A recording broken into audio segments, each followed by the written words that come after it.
আসছি পরবর্তী খবরে। ব্রিগেডে গীতা পাঠের অনুষ্ঠানে উপস্থিত ছিলেন শঙ্করাচার্য। ব্রিগেডে পুরী মন্দিরে দৈতাপতিও উপস্থিত ছিলেন। শঙ্খধ্বনির মাধ্যমে গীতা পাঠের সূচনা করা হয়।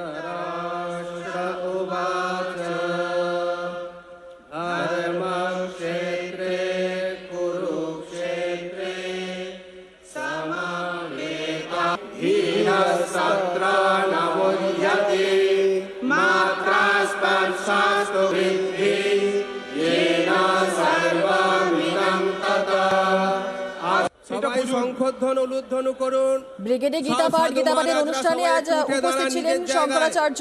সবাই একটু উঠে দাঁড়ান। জগৎগুরু শঙ্করাচার্য ধর্ম সম্রাট এসেছেন। সবাই ওখান থেকেই হাতে সাউন্ডটা নেই, স্টেজের সাউন্ডটা দিন।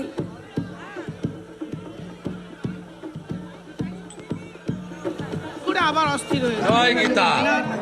হিন্দু সনাতনের জাগরণ সফল প্রোগ্রাম। প্রচুর মানুষ এসেছেন, গাড়ি বন্ধ, লঞ্চ বন্ধ, টেট পরীক্ষা, অনেক অমুক তমুক, পুলিশ লাগেনি, কর্পোরেশনের লোক লাগেনি। গীতা তো আমাদের ঘরে ঘরে এমনিতেই আছে।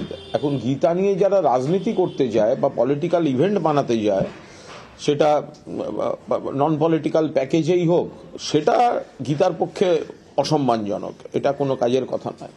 এটা এই লোক দেখানো যে এই 3750 জনের যে নাটক আজকে হয়েছে, তার সঙ্গে গীতার প্রতি সম্মানের কোনো সম্পর্ক নেই। গীতা পাঠের অনুষ্ঠান, সেখানে গিয়ে বিজেপি নেতারাই প্রমাণ করে দিচ্ছেন যে রুটি কাপড়া আর মাকানের রাজনীতি তারা করতে পারছেন না।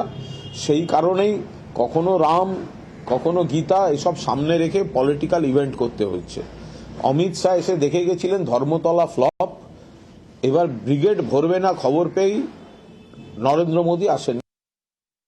যেমন আকাশে মাঝে মাঝে মেঘ এলে পরে সূর্য ঢাকা পড়ে যায়, কিন্তু আড়ালে তো সূর্য হাসে। একসময় মেঘ সরে যায়, সূর্য আবার দেখা যায়। বাংলা বিগত দিনে নিজের রাস্তা ছেড়ে অন্য রাস্তায় চলে গেছে। বাংলা যে মাও এদের জায়গা নয়, বাংলা বিবেকানন্দের জায়গা, बांग्ला रामकृष्ण देव जाएगा, बांग्ला चैतन्य महाप्रभु। टीएमसी कोई सर्टिफिकेट कंपनी बन गया क्या? They will certify which one is the religious program और which one not. Trinamool Congress ভয় পেয়েছে এবং তাদের বিনাশের সময় এসে গেছে। শাস্ত্রে এটাও বলা আছে, বিনাশ কালে বিপরীত বুদ্ধি, সেটাই হচ্ছে।